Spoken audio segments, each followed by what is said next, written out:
Okay, we're back. I'm making a video, finally, all right? And so today we're talking about inflation.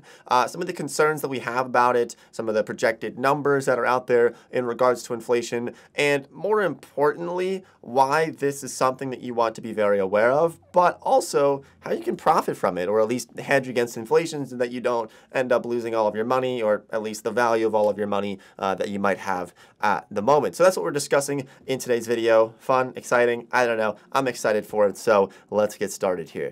Okay, now, the first thing we have to look at is the current inflation numbers. I'm assuming most people probably already have an understanding of what inflation actually is, but essentially just what you can buy today, it's going to be able to buy less in the future due to inflation. It basically devalues your money, and so you can buy less with the current money that you have at the moment due to inflation. And inflation, we'll talk about how it occurs, the recipe for inflation, some of the factors that go into it, of course, as well, we will discuss in this video. So the price of gasoline has been up 56% in the past year, with used vehicles over 29%, rental cars up 63%, appliances 12%, washing machines 26%, lumber almost 320%, although it did fall about 42% in the past month. The cost of transportation up 11.2%, the cost of apparel up 5.6%, and the cost of food not up as much, but still certainly up over the past 12 months. Now, all of this has some people pretty concerned. Some people are starting to wonder, how far can inflation go? We hear that the Fed consistently says that inflation right now, it's very short term. Once supply catches up, once demand falls, then hopefully we'll find that equilibrium price for supply and demand, and it will be pretty much normal, maybe at that 2% inflation rate that the Fed likes to target. But right now we're seeing a lot of prices increase very significantly, and people are getting very concerned about it. So let's address that one first, okay? So let's talk about the recipe for inflation and how this really occurs, and then how we can protect ourselves against it and hedge against it. I know I'm probably on the phone at least once a week talking to somebody, usually my brother, about how we can hedge against inflation to make sure that the dollars that we have today are still worth the same amount in a couple of years, and so how we can grow those alongside of inflation if it were to spike. Now, like I said, the Fed has consistently said that they are expecting this spike in inflation to be relatively short term. They think it's going to cool down once this and all the lockdowns end, and once things start to smooth out and supply catches up, they do think it's going to cool down. But what happens if it doesn't actually cool down? And so we want to be prepared for that. And see, what it actually comes down to is that the Fed, with Jerome Powell and a lot of people in charge there, their attempt is always to try to control the economy, to try to manage it, to smooth the curve so that we don't have drastic increases in the economy, and it heats up too much and then comes crashing down like the Great Depression and a lot of great fiascos like that. And so what they try to do is smooth out the economy. I think a lot of us probably already understand this. But the problem here, I kind of view economic theory like trying to ride a wild horse. It's pretty unpredictable. And the problem here with economic theory, and the problem that the Fed faces, is that we're basically trying to make a prediction based off of a prediction that's based off of a dozen other predictions about the economy. And so if any one of those underlying predictions might be wrong or slightly off, it can throw off our entire economic models. And just basically what I'm saying here is that we really don't know what's going to happen in the future in the economy.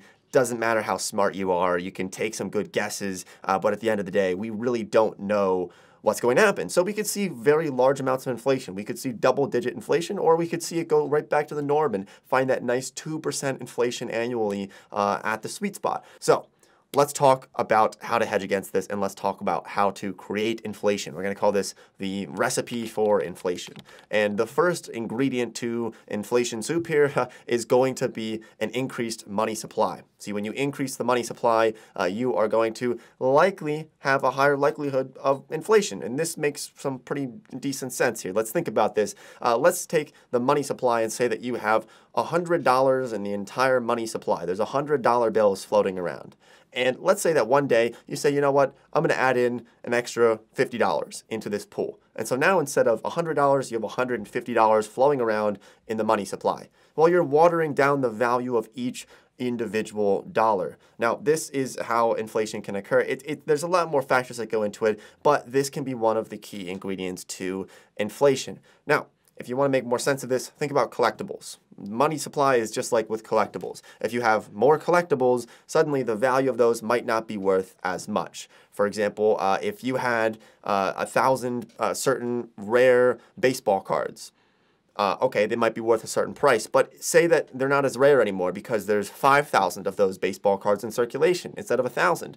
Suddenly, those baseball cards are worth less each. And so that is one of the key ingredients to inflation. It's not the only one because we can still try to control it, but adding money into the money supply is certainly something that can affect inflation. It's just one of the key catalysts to spurring some pretty tremendous inflation at some point in the future, potentially. Now, some countries really went overboard with this, like with the Weimar Republic and Germany in the 1920s, as you probably have heard at some point if you took a history class, or with Zimbabwe or with Venezuela, when we start to print more money, increase the money supply, and it creates this very, very slippery slope. Now, in the past year, the US government has increased the money supply by trillions of dollars. We've pumped trillions of dollars, created them out of thin air, mostly to pay for stimulus. We've gotten so much stimulus in the past. I think most Americans got over $3,000 in stimulus, and we kind of just pulled this out of thin air, which doesn't really make a lot of sense, but we had to get it from somewhere, and instead of just raising taxes, we decided let's just print this and let's make this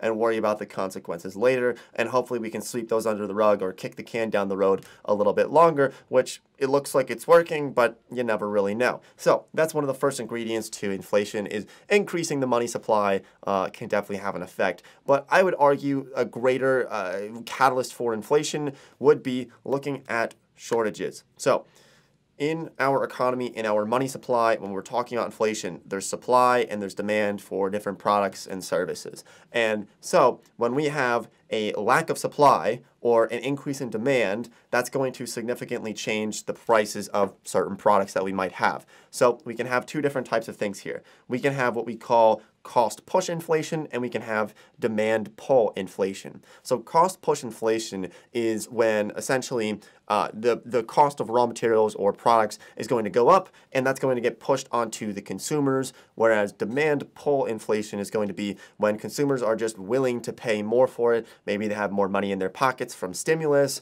or there can be other factors that affect that as well. But we have cost push and demand pull types of inflation. But regardless, if we have shortages, if we have times where there are maybe shortages in lumber, for example. We saw the price of lumber increase almost 320% in the past year. It has fallen about 42% just in this past month, so that's actually pretty good to see because we see it's kind of deflating a little bit there.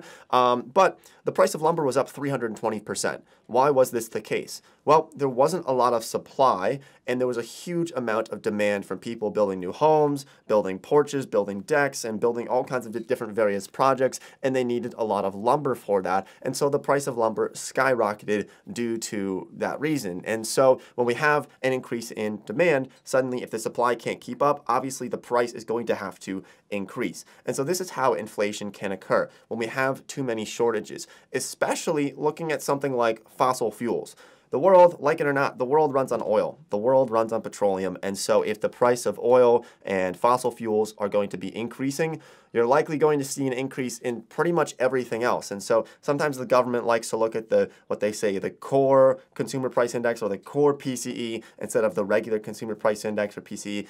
They'll look at the core, which they are going to exclude oil and food from that, which doesn't really make a lot of sense, but whatever, they like to move the goalposts when it comes to that. But anyway, looking at fossil fuels, the price of fossil fuels is very important because that's going to likely project onto the rest of prices. You know, if you go to the store and you want to buy a candy bar, what do you think got that candy bar to the store? It was a truck or a plane or something that was running on fossil fuels to transport it. The factory that made that candy bar is likely burning oil or some type of fossil fuels to keep the lights on. And so the world really does run on oil. And so the price of oil is going to be very important as well, looking at that. So if that's up significantly, that price is going to get projected onto pretty much everything else. Okay, and then another factor that can affect this. There's two more here that are really prominent, is that when the economy just becomes too efficient. So especially when you think about the workforce, and this is a weird thought to think about, the economy is too efficient. Yes, this can actually happen when the economy heats up too much. Right now, the unemployment rate, it's at a decent level. It's still a little bit high. It could be a few percent lower. But let's say that the unemployment rate goes below 2% or 1%.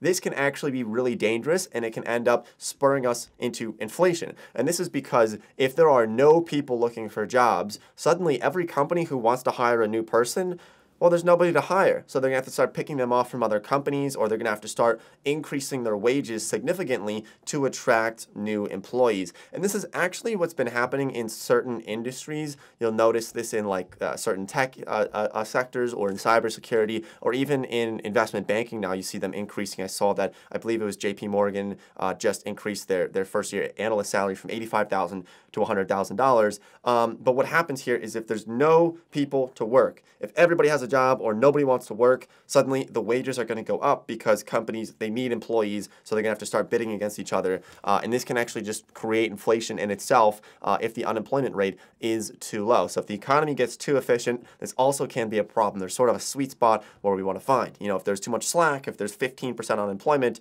the economy's not going to be doing very well, obviously, either. And really, we don't have to worry too much about inflation in that case as well, though we can have stagflation, different video. We'll talk about that next time. Okay, so let's talk about how I am planning on profiting from inflation. This is probably why you clicked on the video. So I'm focusing on two sides of the spectrum here. I'm looking at locking in debt at low interest rates, but then also keeping my assets that are earning interest at variable rates so that they can float with the increases in interest rates if they were to increase in the future. Now, in the short run, I don't think the Fed's going to increase rates anytime soon. They've already kind of made that pretty clear because they think that this inflation is very short term. But the worst thing that I feel like I could do personally is lock in really low interest rates on my assets, like, for example, CDs or certain types of loans where I'm lending money to somebody at a 3% fixed rate. I don't really feel comfortable about doing that at those current rates. But on the flip side, taking debt, I would love to bring on debt at 2.5% interest right now at the moment if I think that interest rates are going to increase in the future. Because remember this, that interest rates and inflation are very much correlated, okay? And so when inflation is increasing, you're going to see interest rates increase as well. I remember thinking back to, I think it was third grade, my teacher was telling us about how she would get 18% interest at her local bank. And I thought, wow, that's really, really good. Turns out inflation was almost at that level as well. And so inflation and interest rates, they are very much correlated in most cases. Keep that in mind. It's just a good point there. Okay, so I'm trying to lock in my debt, the debt that I'm bringing on, whether I'm buying houses, buying new businesses, making new investments. I can lock in my debt at low interest rates at 2.5%, at 3%, fixed rates for a long term, but I'm focusing on trying to make sure that my assets that are earning money are at some type of variable rate, or they're at least not locked in at those interest rates for a long period of time. For example, if I'm buying 10-year treasuries, right, at a pretty low interest rate, that could be pretty problematic if I think that the inflation is going to increase and interest rates are going to increase in the future. Those bonds might not be worth very much money if they're locked in at those low rates that they are at today. So as I was just discussing about locking in my low interest rate debt, that's why I'm really focusing on buying real estate at the moment. You know, I've held off on real estate for a pretty long time. Obviously, real estate prices have increased pretty significantly in the past 12 months. A little bit concerning, but I'm really focusing on using that debt to leverage and lock in at those current prices so that I can basically pay this back with cheaper dollars in the future. If you get a 30-year mortgage, when you're paying this back 25 years from now, those dollars are going to be worth so much less, and it's going to feel so much cheaper by doing that. And so I really think that's one of the best ways to combat inflation, is to bring on fixed interest debt. Now, please don't go out and just go take out loans because you watch this video. I'm not a financial advisor. I'm just a random guy on the internet, but you already knew that. This is simply what I'm planning on doing, is focusing on that real estate side, especially real estate that can cash flow. Because, okay, we're getting pretty deep here, but here's the thing. If you have real estate that can cash flow, if you have maybe tenants or vacation rentals, whatever it might be, this can float with the inflation rate. And so let's say that inflation spiraled out of control and we're looking at 20 or 30% in inflation annually. I don't think that's going to happen, but hey, you never know. Like I said, it's like riding a wild horse. You really don't know what's going to happen. And so let's say that inflation spirals out of control. Well, you can likely increase your rent along with this to your tenants, assuming that they're getting paid more as well, which they probably would be if inflation was hitting all sectors. So if it's cash flowing property, you can keep up with this. To kind of rebuttal my own statement, I hope I'm not confusing you here, but the one problem with real estate during times of inflation is that inflation can certainly apply some downward pressure on home prices because, you know, if inflation is hitting 10% and interest rates are at 8%, say, this is going to deter a lot of first-time home buyers or investors if they have an 8% mortgage. So it can apply downward pressure on the actual property values themselves, but if you have a cash flowing property, it can float with that, and the rent payments can float with the inflation rates. And so that's kind of the point there that I wanted to make, and that's why I do think that real estate is one of the best ways, one of the best tangible assets that you can have if you believe that there's going to be large amounts of inflation. Now, on top of that, there are other options as well, like commodities. Some people think that gold is the go-to. If you look historically at gold versus inflation, it's actually not as great as what you might think. Having said that, though, I still like to have some gold on hand. I'd like to have some commodities. You can buy corn, wheat, you can buy pork belly. There's a lot of different types of commodities that you can invest into if you're worried about that, although you'll notice that they've been up quite a bit in the past 6 months because a lot of people have also had the same idea about something like that. So commodities, it's another option. I don't go too heavy into those, but they can also float with inflation as well. All right, so those are my big plans. If anybody has any real estate deals, feel free to send me an email. I'm always interested. I want to see what everybody's looking at, if they have any opportunities, because I'm always looking for more options for investments. So hopefully you guys found some value in this video. If you want to see more, let me know. I know I don't make very many. I just got back to Philadelphia. I'm here for a few days, so I figured I'd make a video in the office here while I had the lights and everything set up. Then I'm going back out to live in my truck for the rest of the summer. It's been fun. I know. I'm sorry, guys. I haven't made a lot of videos. But if you make some suggestions on ones you want to see next week, then maybe I will consider making one for next week. So thanks for watching. I appreciate all the support. Thanks for subscribing. And I'll see everybody at some point in the future.